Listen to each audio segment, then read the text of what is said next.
today is day 23 of doing 100 pull-ups every single day to raise money for Alzheimer's disease. I have a donation link in my description where you can donate money to the Alzheimer's Society of Canada. The Alzheimer's Society of Canada is an organization based in Canada. I did say in some of my videos that they were in the United States. That was a mistake. I confused it with the Alzheimer's Association, so that's the American version pretty much. And then the Alzheimer's Society of Canada is Canada's version pretty much, essentially. But anyways, if you're American or Canadian, it's still good to donate to the Alzheimer's Society of Canada because they do, the money's going all to research. So research helps everyone in the world because it's just information that is public, everyone can see it, and more information that's out there, there are more people that will be educated, more people that can learn more about the disease, which can help with prevention, and then also with more research comes better treatment and maybe even a cure. So your donation isn't wasted, it's for a really good cause. Any size donation is greatly appreciated, and if you can't donate, please share the link to someone who can so they can donate. Now, I'm going to do my pull-ups. So, forgot my watch, but I'll use my phone as a timer.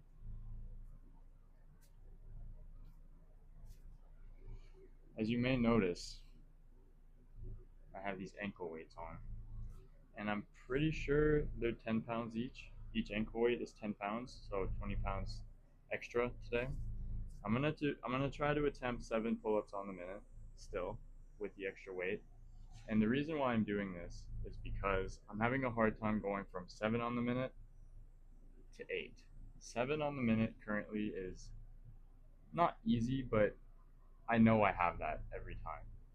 But 8 on the minute, I start to struggle a decent amount. So what I'm going to do is I'm in the middle now. So I still think 8 on the minute is harder than doing 7 on the minute with weights. So we'll see. It's kind of like a little step before getting to the 8 on the minute. Pretty much just a more gradual progression. But I have a feeling that it might actually be harder. We'll see. We'll just, trial and error. So I will start the pull-ups in 3, 2, 1, go. Alright, let's go.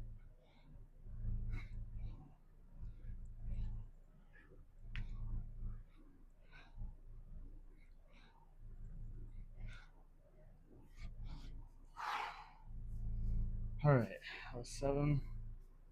So today's fact of the day is not so much a fact, but I'm going to really explain to you how these amyloid plaques and tau tangles that we've discussed in earlier videos really affect the brain. Because I just said, oh yeah, Alzheimer's happens when there's a buildup of amyloid plaques and tau tangles in your brain, and then it damages your brain, and that's how you get Alzheimer's.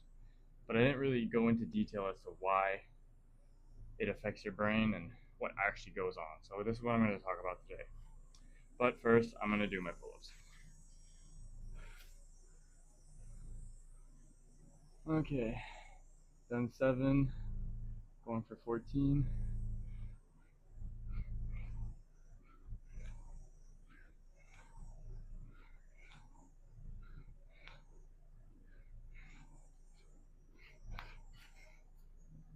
So, first you have a normal brain.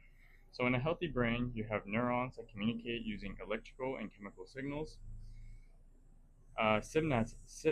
Synapses, which are connections between the neurons, let information pass efficiently.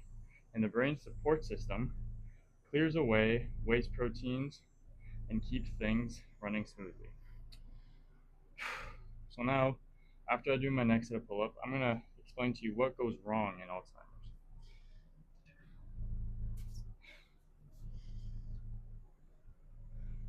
Alright, done 14. Going for 21.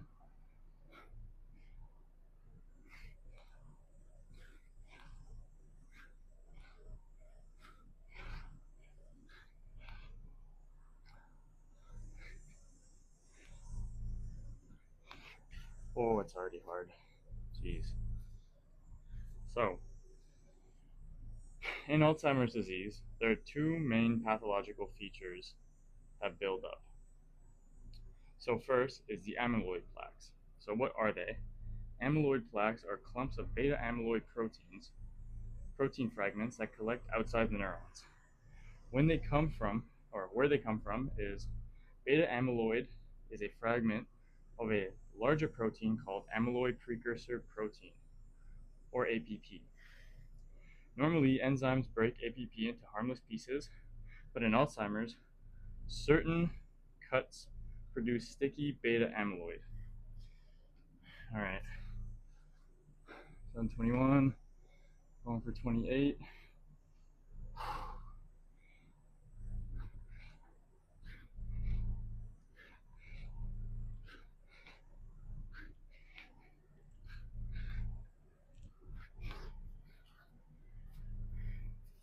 So, why are these sticky beta amyloid proteins harmful? Well, these sticky fragments clump into what is called a oligomer.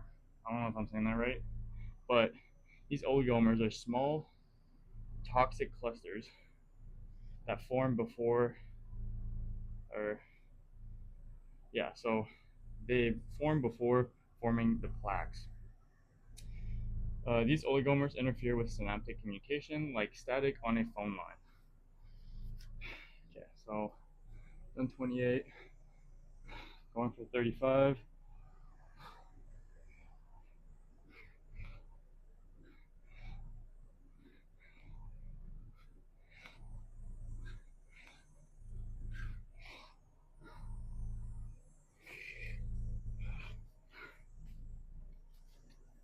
So yeah, before they form these big plaques, they turn into these oligomers, which, yeah, so they said it interferes with synaptic communication.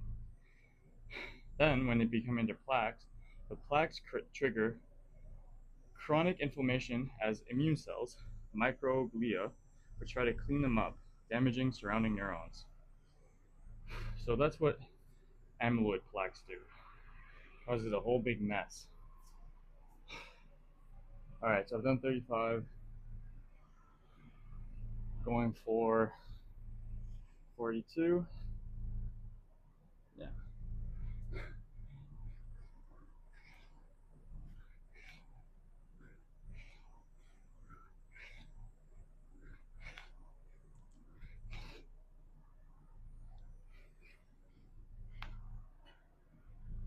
That's a big bug. Jeez.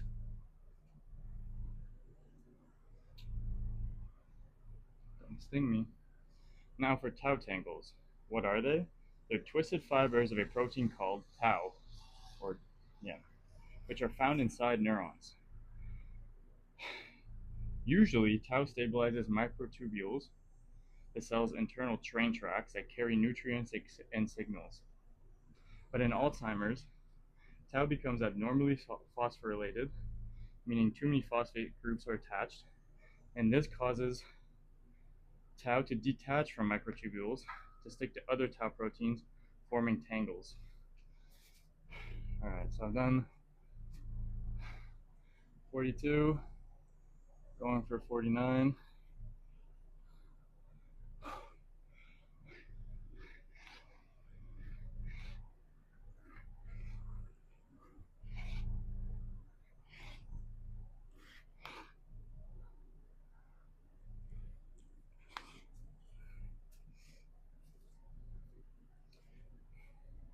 So when these become, when they form into tangles, without it destabilizes microtubules, and without that stability, neurons lose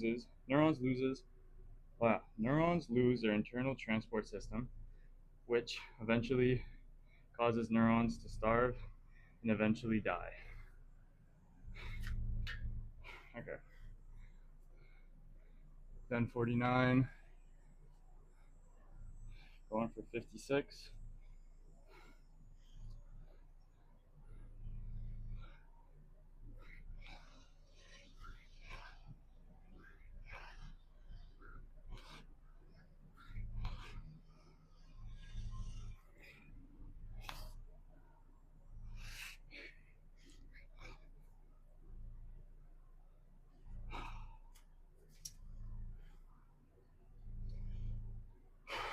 Now, how does this cause Alzheimer's symptoms exactly? So the combined effects of amyloid plaques and tau tangles lead to synapse loss, which is the communication between neurons, so that breaks down. You have neuron death, so brain region shrinks, especially the hippocampus, that's critical for memory, and network disruption, so cognitive functions like memory, reasoning, and language progressively declines.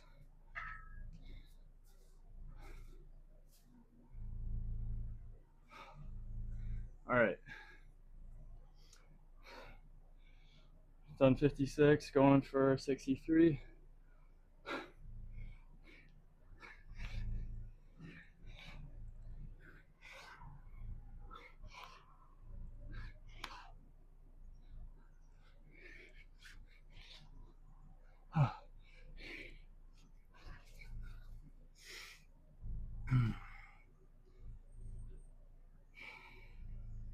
So right now, the current theory of progression goes from amyloid plaques to tau tangles, which then causes neurodegeneration. So first, beta amyloid builds up, which starts years before symptoms arise. Then amyloid triggers tau changes, and it spreads. Then tau tangles correlates more strongly to symptom severity, and then there's widespread brain cell death, which is where you have visible symptoms of dementia. All right, so I've done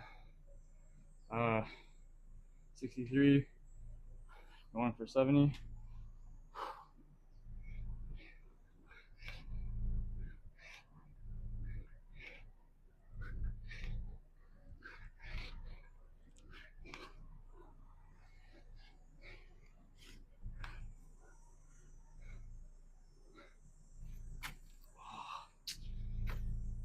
Sorry about that. There's a hornet starting to build a nest right in that corner, so I think I'm gonna have to kill it. All right. So I've done 70. Going for 77 now.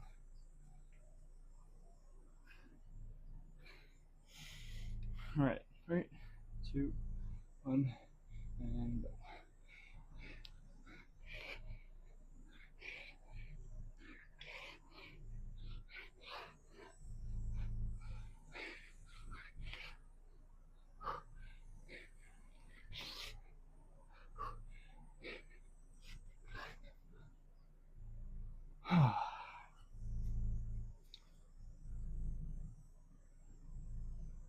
Oh man.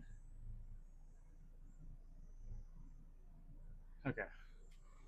Well, I have no rest, so I'm gonna take these off now. My reps are starting to get sloppy. All right, done 77. Going for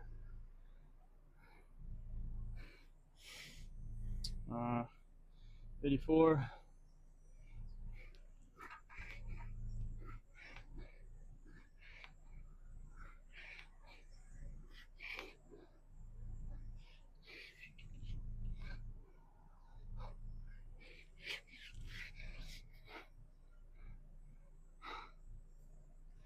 All right, I'm just gonna finish my pull-ups and then I'll say the prevention tip of the day because that's really annoying. Come on. Sorry, the tape is starting to come off now, so whatever, no big deal. All right, so I've done 84, going for 91.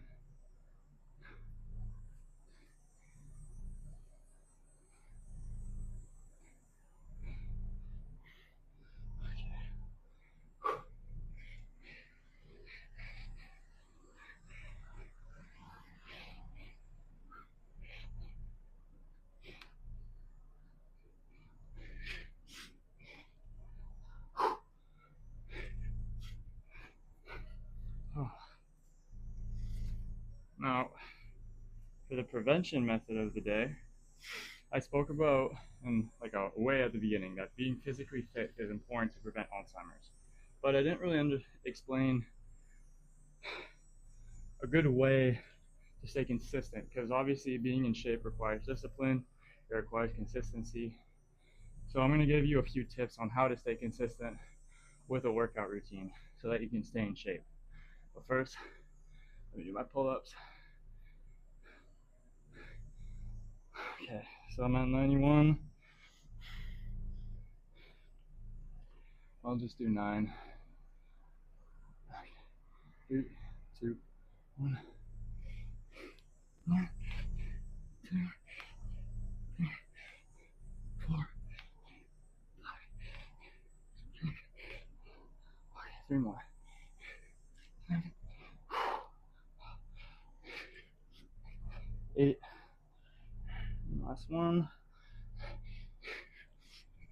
9. Oh. That was tough. And then one more for good luck.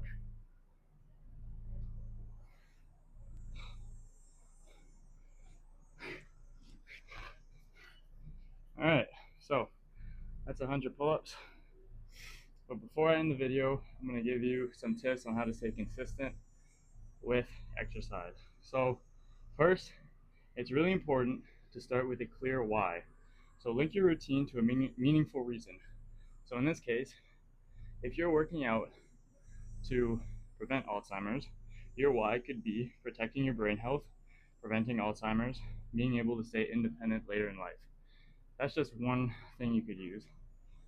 There are many other whys that you can use. When motivation fades, and it will, your why keeps going. So for me personally, I told myself that I wanted to do 100 pull-ups every day. But I knew that if I just said, oh, I'm going to do 100 pull-ups, it's not really going to, I doubt that I'm going to be able to stay consistent. Especially on days where I'm super busy, I can just be like, oh, I'll just do it tomorrow, it doesn't matter. So what I did was I decided to make these videos. And I know that I care a lot about Alzheimer's. So now I feel like I have a responsibility to myself and people with Alzheimer's to do these videos so that I can raise money and help them.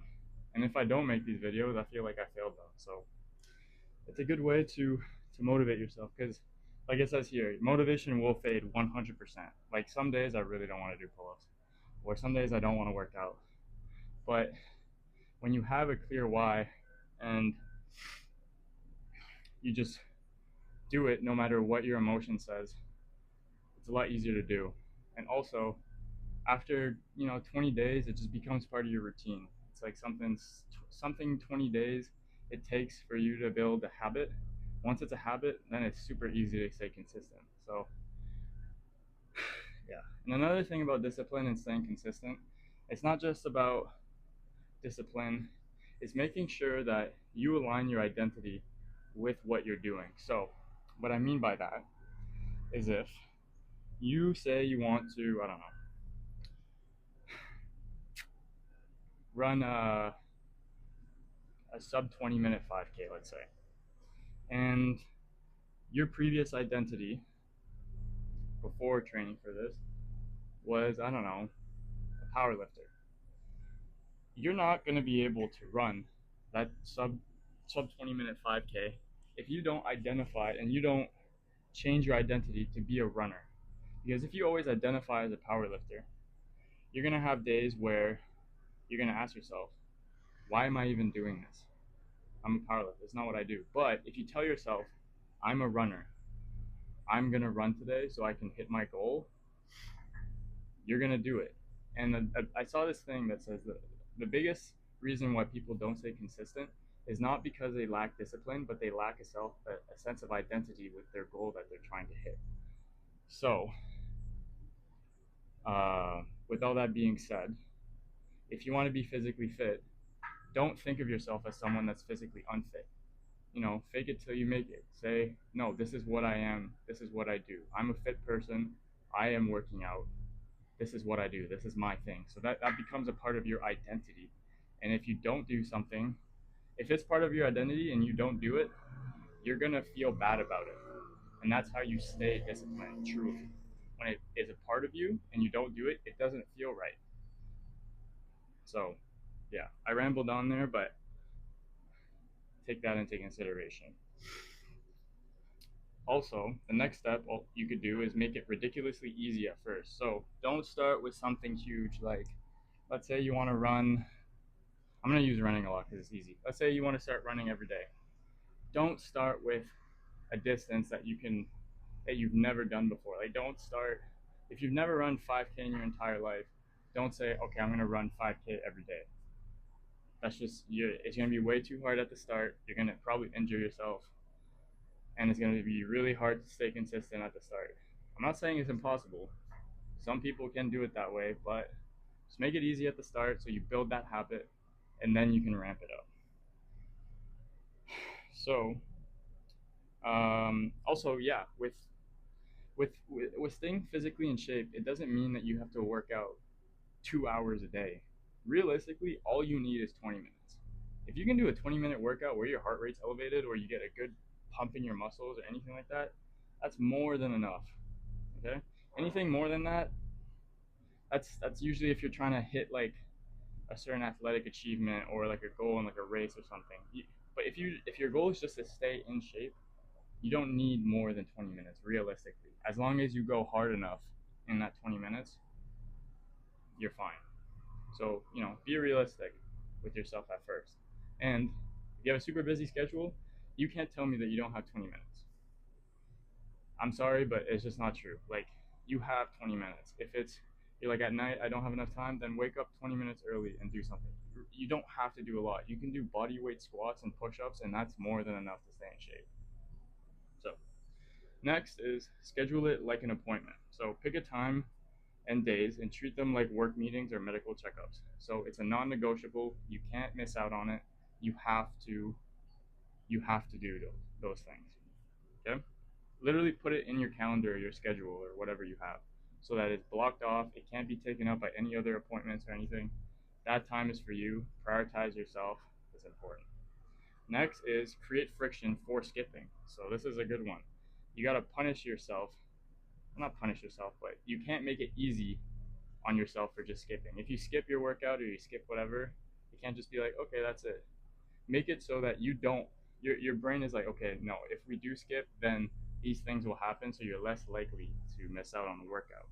So this could be, okay,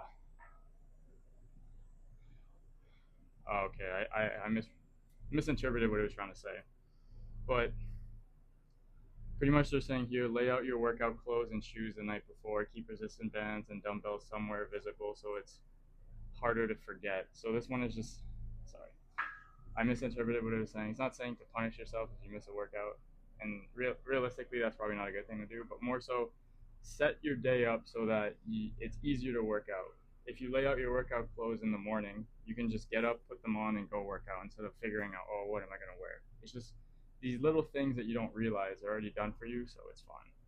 Next is track progress visually. So you can use a calendar, habit tracker, even sticky notes on the fridge. Me personally, I have a piece of paper in my room and I put a mark every time I do that thing that I'm supposed to do. So I have a page in my room for 100 pull-ups every day, and every day I do a pull-up, I do a little mark, and then I could see how many days in a row I've done it. Another one is find accountability. So you can work out with a friend, join a class, or report progress to someone who cares. Social commitment makes it harder to skip out without guilt. Another one is mix it up to avoid boredom. So rotate activities. So you can walk, cycle, swim, resistance train, dance, yoga, just to keep things fresh while still targeting brain and body health. So you just got to make sure that you're moving, essentially. Keep that heart rate up when you're working out. Feel like you're working out. It doesn't really matter what you do as long as you're doing something. And then lastly is plan for obstacles. So I have a backup short workout for days when you're really busy, tired, or traveling. So there's a good saying that, I don't know if it's a saying, but a little bit is better than nothing. So I know I do this sometimes where I barely have time to do my full workout, so I say, oh, I'm not going to do it. But you can do half a workout. It's still better than doing nothing. So those are all a bunch of tips. Hopefully, it helps you maybe build a routine. But yeah, so that's the video for today. I know I rambled on a lot there at the end, but uh, yeah, that was 100 pull-ups. I think 60 of them, or a certain amount, was with the ankle weights. It was pretty tough, so I think I might start doing this more often. But yeah, all right, that's the video for today. And I'll see you tomorrow for another 100 pull-ups. So bye.